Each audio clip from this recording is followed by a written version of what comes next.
From Las Vegas, Nevada, the entertainment capital of the world, I'm David Gabbry, and this is the Vegas Faces Podcast, where we talk with Las Vegas locals about what it's really like to live in the City of Lights. Whether you're living in Vegas, moving to Vegas, or just visiting Vegas and looking for new adventures, together let's discover the hidden gems that make Sin City the most visited place on earth.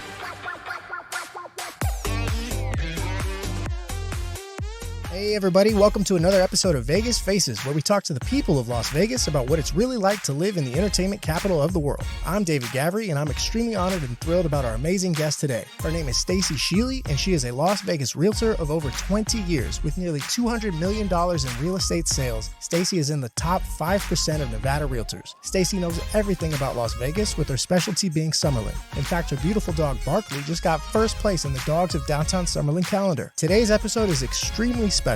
I'm very lucky to say that Stacy is my real estate mentor over at Realty One Group Summerlin, and I'm so happy to have Stacy here on the podcast because without all of her guidance and wisdom and expertise, I would not be the real estate agent that I am today. To make this episode even more special, Stacy brought her very own blended wine that you will receive when you work with her. She also wrote a book that helps guide people on what to do with their home during an unfortunate divorce. Today we talk about the real estate market of Las Vegas and why it's the most different and unique real estate market on the planet, as well as amazing advice for renters, buyers, sellers, and other realtors. So join us with a glass of wine, sit back, and enjoy this amazing episode. Cheers. So this one happens to be special, and it's about 5 years old now. Wow, well, cheers to that. Thank you. That's amazing. Anyway, it's called Grape Expectations. It's tons of fun. It's not super expensive, but it's delicious. It's wow, so it's not just some generic, like, slap your name on it and hand it to a client. Like, you really put some thought and some time into it. These types of things, like, it just makes sense as to why you're still around and why you're thriving the way that you are at the level that you are. Thank you. It's all about building relationships.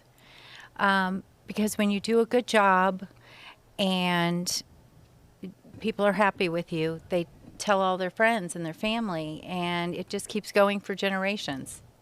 So in 20 years, yes, I don't do very much advertising, if any, and my business is booming. And you've seen Vegas shift from, 20 years ago, Summerlin was barely built, and now they're building outward to where they can't build enough? Yes. Summerlin, it's an interesting... It's the coolest story ever, and I think we should do a whole nother podcast on Summerlin. It's so neat. But Summerlin started in 1990 when they broke ground on Sun City, Summerlin. And so it's already been around for 30 years. They're projecting another 20. Personally, I don't think it's going to take that long. They did buy more land. Mm-hmm. So now from the... it was BLM.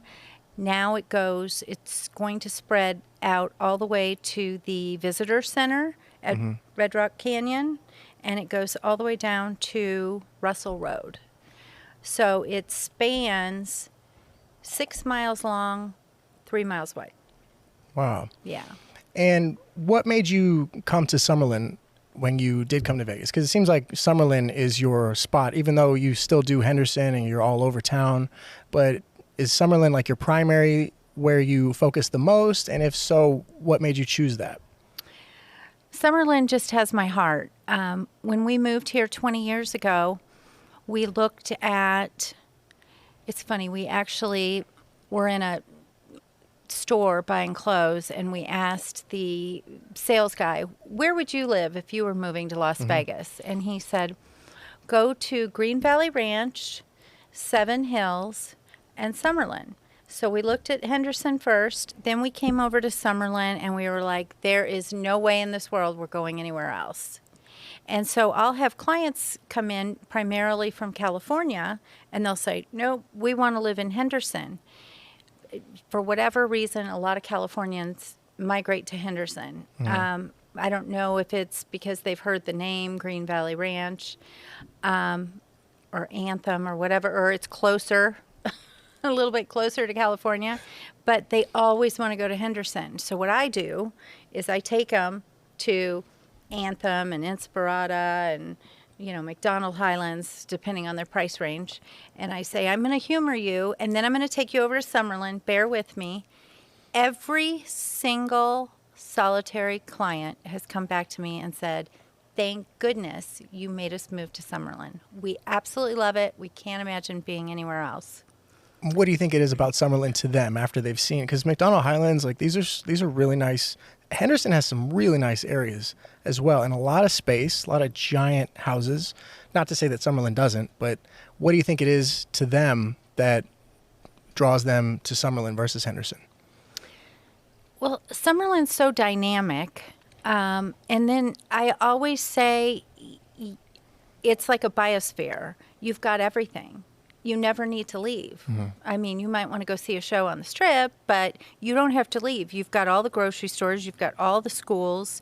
You've got, entertainment in downtown Summerlin. They have all kinds of activities for kids. Now we have downtown Summerlin with all the shops. You've got the best restaurants outside of the Strip. It's just the hub of everything. You've got Red Rock Canyon for biking and hiking. It's a little that's cooler in our in summer backyard. too. Summerlin's not as hot as Henderson, I think, right? Like temperature. Well, just by like I a few know degrees. for a fact that we're 10 degrees cooler because our elevation is about 3,000 square feet. Okay. 3,000 or feet. 3,000 feet, not square. It's okay. You're a real estate mind. Thinking in square higher. feet. Yeah, it's higher in altitude. So, yes, 10 degrees. Yeah, okay. Now, I want to kind of get into like what people think a realtor does versus what a realtor actually does. Because I kind of feel like people have like a negative connotation to realtors. And we were kind of talking about it earlier about how maybe it's because of like the low barrier to entry. I wonder what it is. In fact, when we went and looked at those new builds, like as soon as they saw that you're a realtor, they're like, pfft. Like they kind of just like, I'm curious where that comes from and obviously the level of success that you're at, it seems like you just rise above that. But I'm curious like what kind of negativity you might have gotten starting out in real estate and why that is. I don't feel like I really had any because I never believed that myself, that, I was somehow, the used car salesman. Mm-hmm. I think maybe there's a negative connotation because a lot of realtors, I think they don't take it seriously. They maybe have, they're a server at night. They're driving Ubers, what have you. There's no educational requirement except studying for the real estate exam to be a realtor. And I don't know, I just think, and then a lot of them, I just don't think maybe they put a lot of effort and are detail oriented and stuff. I just like someone has a bad experience and they're just like, I hate all realtors now. Yeah, I just had a client, we just closed, this great gal from Utah, and she's a realtor herself in Utah. And she said, "Oh my gosh, I'm so glad I found you because I have a friend who said his realtor was the worst." She said, absolute worst. He wants to use you when he goes to sell his house and she said, "I've heard that about Las Vegas, that all the realtors are terrible." Oh, wow. So I feel lucky that I found you. But it's such a big generalization though. Like yeah. To say that all of them in the city are... Well, it's like doctors. Everybody thinks the doctors are all terrible here. We're getting better. No, yeah, we have doctor friends and that's exactly what they're telling us. Like everything's on the up in this town, which is another thing I want to get into, in that, being a realtor, people always ask you like, oh, should I buy? When should I buy? Should I wait for the rates? What are your thoughts? And I'm wondering if maybe people pay attention too much to like the national headlines as opposed to what's going on in Las Vegas. And I'm kind of interested in your thoughts. Real estate markets are local. Okay. And it's mostly contingent upon jobs. Okay. So if you have the jobs, people can buy houses. Okay. Okay. It's all local. And we're kind of in an anomaly right now. The rest of the country, a lot of the country, prices are still dropping a little bit. They haven't quite stabilized, whereas Las Vegas, we hit a plateau, and now they're starting to go up again, especially in the starter home market, like right around 400, 450. Yeah, there's still multiple offers. Their prices are increasing. And that's because of the low inventory? Absolutely. Okay. This morning's numbers came out, 3,600 single-family homes on the market for sale. Last week, 2,200. So, all right. 1,400 more homes were listed between So people Monday are getting, of last week. People are realizing, hey, this is probably a good time to sell my home. But then don't you get like the people that say, oh, but if I sell, then I have to buy. And if I have to buy at such a high rate. So therefore, I don't want to sell. What do you say to those kind of people? What I say is, if you're ready to make some sort of change, Okay. if you want to, downsize, upsize, want a single story, want a two-story, want a pool, don't want a pool, if it fits your lifestyle right now, I would go ahead and do it, because, you're going to, pay whatever market value is. You're going to get what market value is, and you're going to pay what market value is.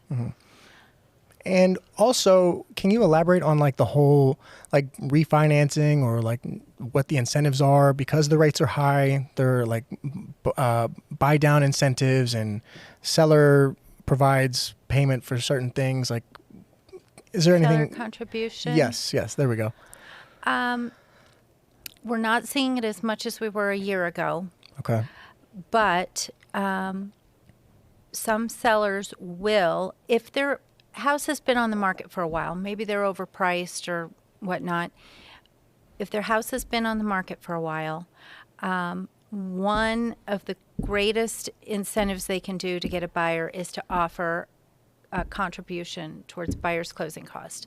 So say the house is say it's $400,000 starter house, right? And it's only worth $390,000.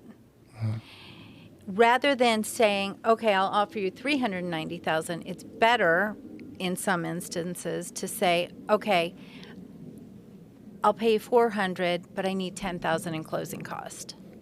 Okay. So there's that. And then lenders have a lot of different programs. If you've heard about like the 2-1 buy down, like I work a lot with Nevada State Bank. Right now they have a 10-1 buy down. So that means they will buy with 1%. You buy down your interest rate, and it's probably going to be around a point. So say interest rates are 6.75%. Buy it down to 5.75% for 1%. So $4,000. You're buying it down. Maybe you can get it from the seller. Okay. Okay. That makes your payment lower, right? Then what the 10-year ARM means is within 10 years, at 10 years, your interest rate is going to adjust to what the current interest rate is. So in that 10 years, you can either sell your house, you can refi if the rates come down a little bit. Okay. Or you can stay and wait until it adjusts. Most people, the average is 5 years. Most people are not in their house for 10 years. So it's a great way to get your interest rate down and make your payment more affordable. And do you think just people don't know that, or they're not hip to They that, so don't. where they're focusing on is the rates, and Yes. therefore it's very simplistic thinking, high rates, therefore don't buy. Yes. And therefore they're just sitting there waiting. Yes. Waiting for who knows. Waiting for them to come down. That was an anomaly. 2.75, 2.25. It's never coming again, ever. When I first bought my house in 2002, we paid 6.25. That was normal. Wow. Then in, I think it was 2008, the rates came down to 4.5. Everybody refied. And just thought, oh my God, that's the lowest ever. So that was an anomaly. It's never coming back. anything around 5.5%, 6% is completely normal. Wow. And what was it like for you during that 2008 period here in Las Vegas? I mean, you've seen many different markets. It was kind of heartbreaking because I had a lot of clients call me to short sell their home. And I personally went through it too. We were holding the bag with several rental properties. And when you have people not paying the rent, and you've got a loan on it, it was devastating. It was heartbreaking. It was just a tragedy. And then on the flip side, you had all these vultures coming in with all this Scooping cash. them up. Yep. I saw everything. I mean, I think the worst of the worst was when a foreclosure listing was listed in Rhodes Ranch. There were 65 offers on one property. Oh my God. It was crazy. And realtors were scrambling. Hey, you know me. We hung out last year and had cocktails. Can you take my offer instead of one of the other 65, please? Wow. It was kind of crazy. But more than anything, it was heartbreaking. Was it similar to what we saw 2 years ago in 2020 with all the multiple offers and the outbidding and all that craziness? It was worse. I mean, it was double that, triple that. Wow. Yeah. And then, okay, if we're to compare after the madness of the 2008, much like the madness of the COVID 2020, what did you see after that? Like, does it look similar to what we're in now? No, because it had been since 2000, I would say, they say 2008, but that was the beginning of it. I want to say the worst of the worst. I had a short sale that I took as a referral. The house was priced at $25 a square foot. And to put into perspective, And not to sound like a snob, but the flooring in my house was more than $25 a square foot. I was thinking, oh my God, the world is ending. yeah. And just to put into perspective, nowadays, average cost per square foot could be somewhere in like $250, $300, $400 per square foot. And you're saying it was $25 per square foot back then. I have seen it all the way up to about $1,200 a square foot, kind of similar to probably what's the norm in California and like Naples, Florida. But average, like say Summerlin, your average home is around $250 a square foot. Yeah, some of the, more luxury upscale neighborhoods are around $500, $600 a square foot. Yeah. So what do you say to people that think that there's going to be another 2008? I've heard it since 2010. Oh, I'm going to wait until the market crashes. Much like today, right? We're 2 years after the craziness. I've been telling people that for how long is that? 10 years? 11 years? It's not going to happen ever. Why would people think that it's Ever. going to crash 2 years after it already just majorly crashed? Just negative thinkers? Yeah. Okay. I'm going to wait. I'm like, you're going to be waiting till the end of time. And there's a couple of them that never ended up buying because it kept going up, up, up, up, up, up, up. I feel like calling them and saying, I told you so. And then, like, especially for Las Vegas, like, they're not stopping whatever it is that they're building, whether it's getting ready for Formula One coming here, Super Bowl. I know that's a one-off, but that's still a major event, along with everything that they're doing with that sphere and what they're building around it, the sports Major team. League Baseball. Yeah. Now yeah. they're talking Major League Basketball. Yeah, it's just not going to stop. Do you, in a hypothetical scenario, do you see, like, what could make it stop? Like, what could... Water shortage. Okay. They could make us stop building. If tomorrow they say, hey, Lake Mead is no longer producing water. Well, you know more about that subject than I do. But there's, recently I read an article about a golf course that's kind of northwest of the city. I don't know how far away, but it's just a really nice golf course. Okay. Well, the owners decided they were going to develop and build, a small planned community. Okay. And the state said, no, you're not. Interesting. We're not giving you water. Water conservation. Okay. Yeah. So that's another reason. I don't think it's going to be like Phoenix that just is so spread out. I mean, we're confined by the valley, for one thing. We're also surrounded by BLM. And that's the Bureau of Land Management. Yes. Okay. Yes. So federal land, Okay. parks and recreation and whatnot. So they would need to sell it to Nevada in Gotcha. order for or not sell it to Nevada, but sell it to developers. Yeah. And I just don't think we're going to have too much more of that because of water conservation. Yeah. But do you think isn't Vegas like too big to fail almost? Like with all the industry here, all the major mega hotels and casinos and all the money that's invested in this city, would they let something like that completely just take the city down? Like, you would think they would find a way, and they already have found a way. Like when we went to that water meeting and they talked about how I think something like 90% of water that is in a drain in this city gets reused. Or actually, I think it's like 100% as long as it's in a drain. So therefore, like groundwater, which is why the golf course, they said that they probably can't have the golf course, or things like septic tanks, anything like that wastes water. But everything else, as long as it goes down a drain, it's reused in the city. So I would think with everything that's scary, but it's amazing. Right. Right. No, but like, I mean, it seems like they've figured it out in terms of something about like Vegas is like one of the best cities for water conservation. Like they've really gotten it down to a science. So if it's not water, I guess that you're saying that would probably be the biggest scare as to what could cause this city to hit a downturn. I'm not saying that. I'm saying that stop building. Okay. Stop expanding. Okay. Which will cause housing prices to go up. Okay. Our city is built, the number one and the majority of our city is built on entertainment and tourism. So like we saw with COVID, they were having to adjust. And they were offering rooms at the Wynn, I think, were $150 a night.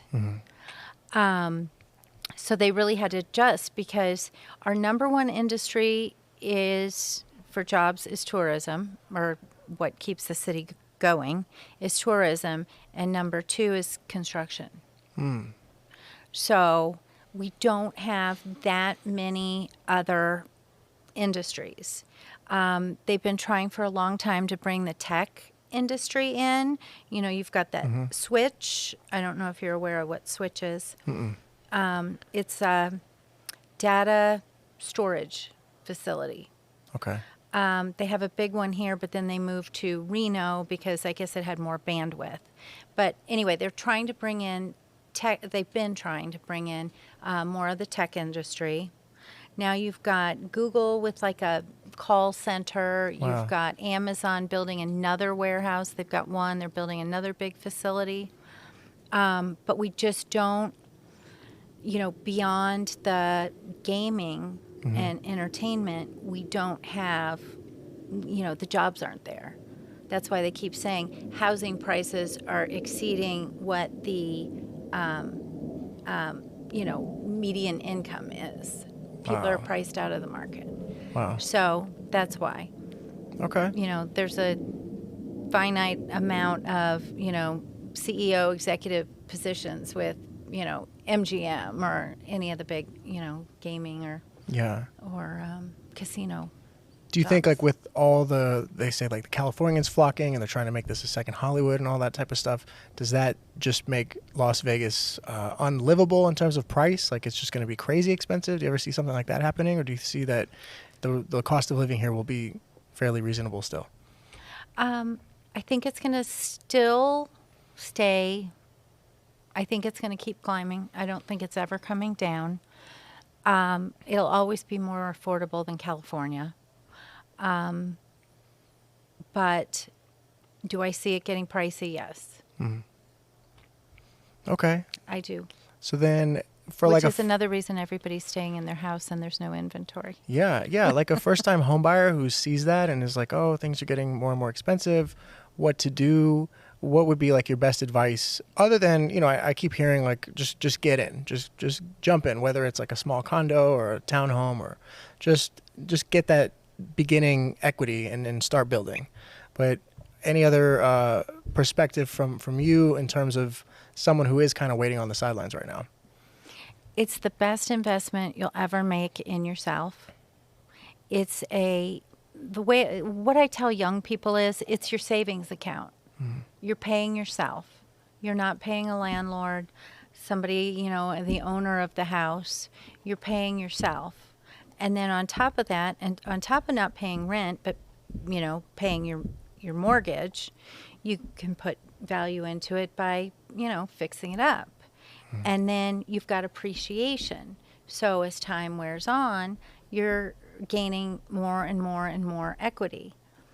And then a fantastic thing I tell young people is get in. If it's a 1-bedroom condo, get in. Maybe you're going to get married down the line, have kids, whatever. You can buy another house, and then you can rent that out. Or maybe just take the equity and put it down on your next place. But it's your savings account. Yeah. And you got to do whatever it is to save your money, change your spending habits, borrow money from your family, get with a great agent, and figure it out.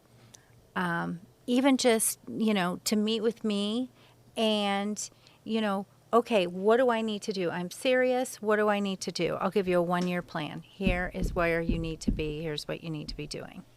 Okay. Yeah, like, what do you say to, like, I've had some clients that'll say something like, well, my rent is only $2,000 and a mortgage might be $26,000, so I'm just going to keep paying rent. Like, and I'll say when I was young, I used to think like that. I was just like, well, one's less, so why would I pay the other one? How would you, like, layman terms that down to someone who thinks like that? Well, what are they going to do when their rent increases to $2,600? Right. Yeah. And then they're paying him $2,600, and they're like, well, I could have been buying my own house, and 3 years down, now I would have had $20,000 more dollars, and instead, plus with your payment, not only are you paying it out, but you're paying down your principal.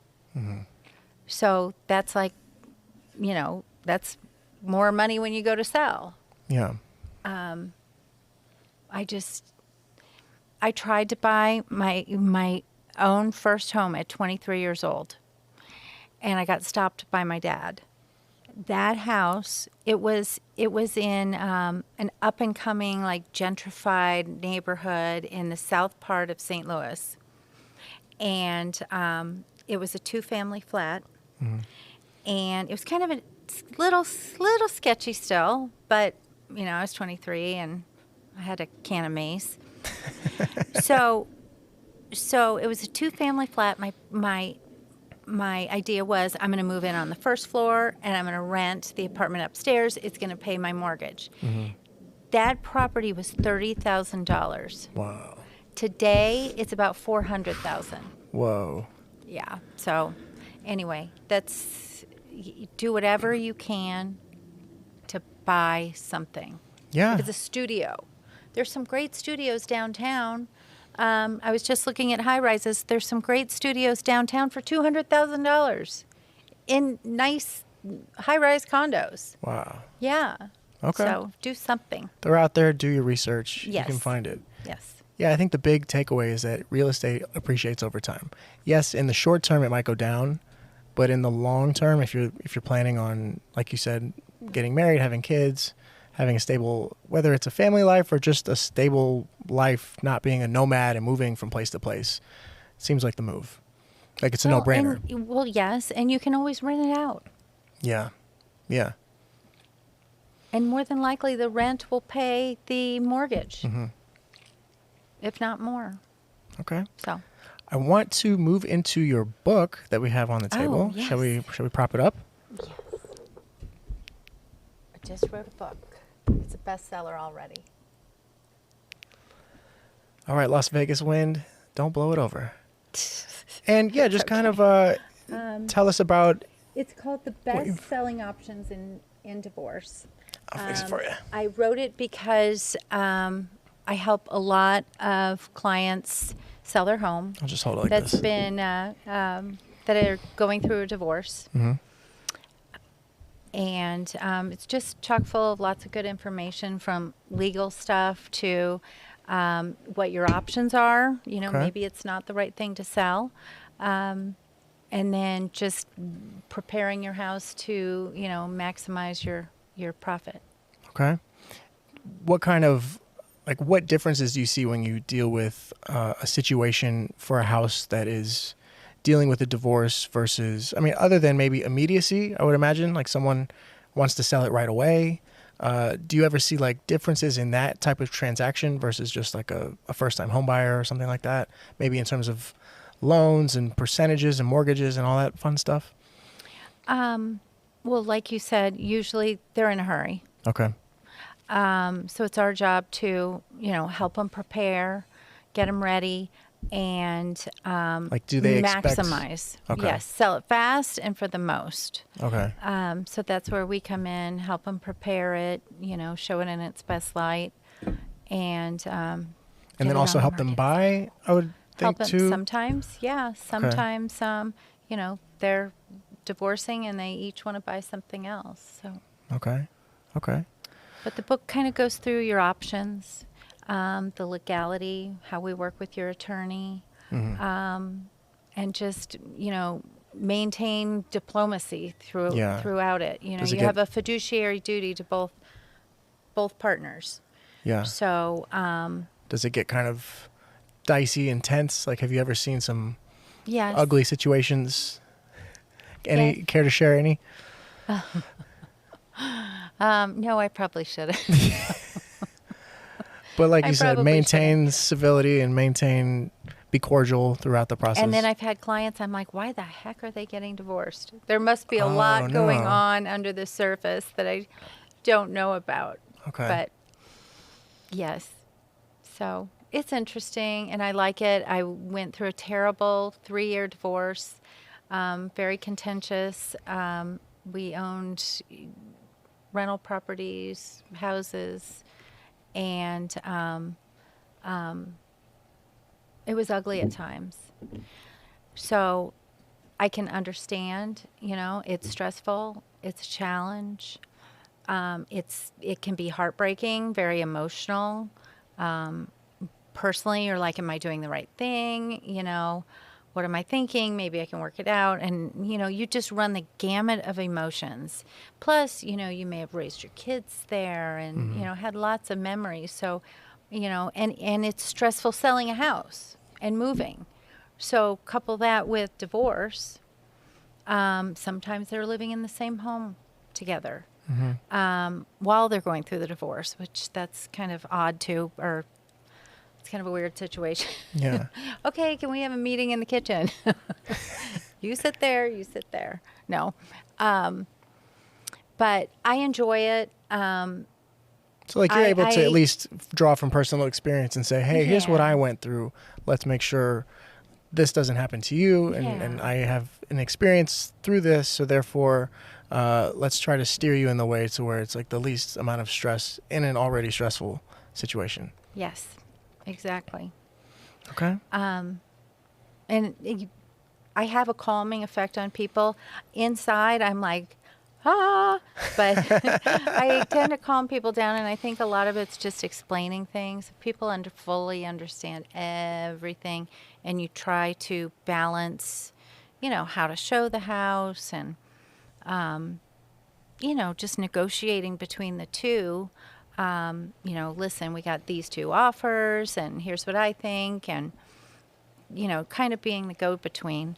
It's a bit of a balancing act. And you probably get to know a lot more about people than you ever wanted to know.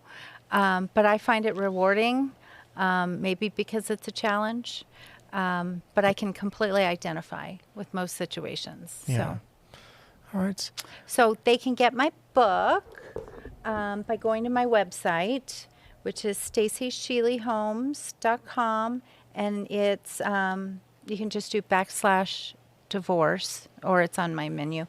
But we have it available digitally, or you can put your name and address in, and we'll mail you a paperback copy. Wonderful. Okay? And there's lots of great blog articles on my website, too, about navigating a divorce. Wonderful. Awesome, Okay. Stacy. Before we Thank you. wrap up, I would, as a Yes. final question, I would be interested to know what everything that you've been through now in real estate, where you are in real estate, what would you tell your younger self starting in real estate? Maybe some things that you wish you had known when you were starting, and just general advice, wisdom for us youngins over here who want to be like you. I'll tell you, the very first home I ever showed, so I could identify with you when you were doing it. The very first home, it happened to be 2 attorneys. So, fresh out of school, I mean, and I knew my stuff. I knew law. I knew everything there was. And, you know, I was a straight A student in real estate school. I was literally shaking as I was trying to open the lockbox, and I'm like, no. this, stop. And I'm like, then my lip starts quivering, and I was so nervous. It took me maybe 10 years to realize people are hiring me for me. You know, you've got to have all the product knowledge. You've got to be current on, you know, the first thing somebody's going to say to you out on the street if they know you're a realtor is, what's the market like? Yeah. You've got to have a 2-sentence answer, because if you go more than that, their eyes are Tune going to out. start roll. Yeah, they're going to lose interest. So you got to be bam, and you got to know your stuff. You've got to know every single Monday. I look at the market stats. I know how many houses are on the market. I know what the median sale, you know, the median price is, how many sold, you know, last week. But the biggest thing I would say, they're hiring me for me. They found me because they like my personality, and to just be myself and be confident, because I know my stuff. Be confident, because once I figured that out, I'm telling you, my business doubled. Once I realized I should just be confident. I know stuff. I need to be myself. I need to relax and stop being, you know, so stiff and, you know, afraid to say the wrong thing. Just be confident, be yourself, and people will gravitate to that. And pretty soon, you know, you get one person that really likes you, it's going to mushroom out. So be yourself. I love it. That's my best advice. Amazing. Stacy, this has been really awesome. I'm glad we got to do this. Thank you. I'm ever so grateful that I even get to be on your team to work with you gosh. professionally and learn from you. Like, I am just blown away that your beautiful wife introduced us, and you're going straight to the top. You really are. Well, it's all because of you. 100%. No, it's not. It's you. I will say it's Be because yourself. of you, Stacy. Be yourself. Cheers. Cheers. Thank you. Thank you for subscribing to Vegas Faces on Apple Podcasts, Spotify, and YouTube. Find us on Instagram, Facebook, Twitter, and TikTok under the name Gavry Group. That's Gavri Group. Thanks, everybody. See you at the next episode.